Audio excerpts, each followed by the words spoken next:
All right, so we did 50 rounds of this stuff today between these 3 guns. Right here, I just did a quick, just shooting, testing it out. And we did the Smith & Wesson 1522 with the Phantom 22, and it was super quiet. Like everything cycled, ejected.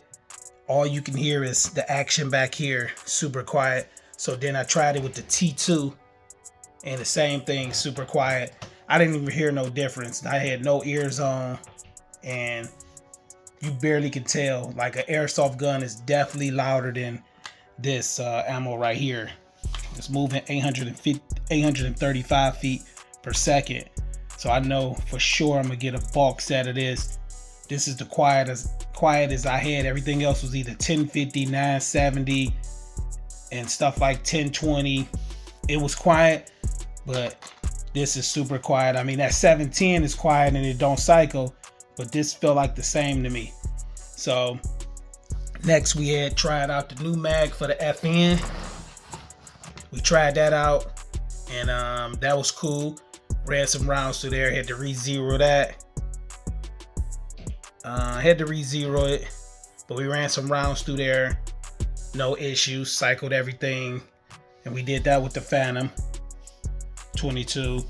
Then I said, let me just try the 322, which I've had to change the battery in that and check the zero. Just had to tweak it a little bit because it was loose. I didn't put Loctite in this because when I first put this in, because I knew I was about to change that battery, so I had to put Loctite on them screws. I'm surprised 22 loosened that up. I had it on there pretty tight, and this one was loose also, so I had to tighten up both of these. Use the blue Loctite, and that's cool. I mean, we have been shooting these two a lot, so that's cool. With the Phantom, for the handguns, I just used the Phantom 22. I didn't feel like getting the booster out and stuff like that. But we did 50 rounds of it. They was holding tight groups.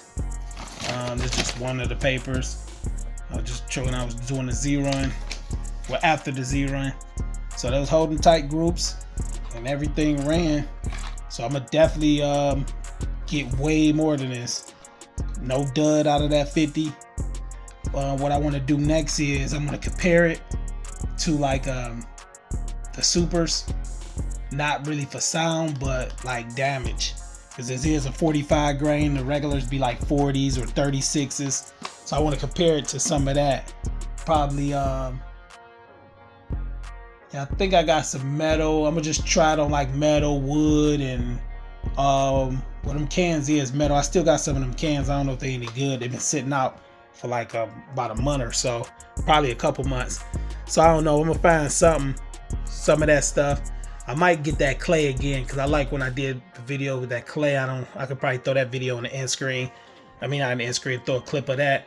When we shot that clay, it showed a big real effect when it hit that clay.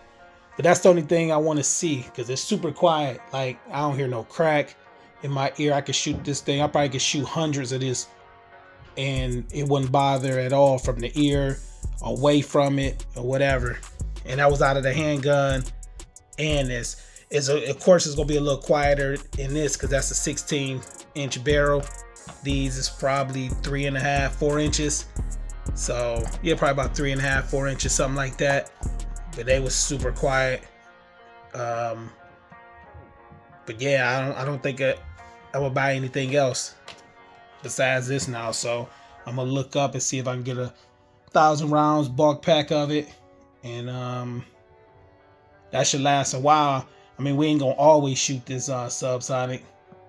We're gonna shoot supers because of course the subs cost a little, but they kind of don't, but they kind of cost a little more sometimes. It depends. I'm gonna see what it is for the bulk packs, but I got so much 22 like supers stockpiled.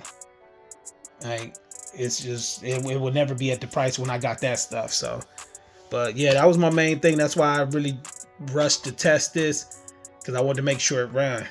Because like I said, I got all that 710, so I got to get me a bolt action for that because it don't cycle. It's super quiet. I mean, you could manually cycle it, but it's just, it ain't worth it. You might as well get a bolt action for that. But yeah, I really like this stuff, so I'm glad I got it and tested it out.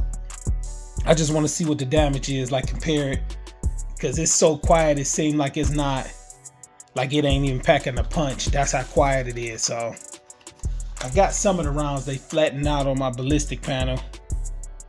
Here's some of the rounds right here. So they flattened out pretty good. Because when I shot my steel target, it's about 30. No, it's about 40 or 50 yards. And the steel, it really wasn't that loud. So yeah, good to go on this. Like I said, the HK 416 ain't ready yet. So I'm still figuring out what I'm gonna do with that. That's the only thing I couldn't test. And the Beretta AR 160, I ain't test that. But these are three like the main ones that I'm gonna use the most. So just wanted to test these real quick. I see your motivation, I see your movement is in effect, and I fucking love that shit. Let's get it.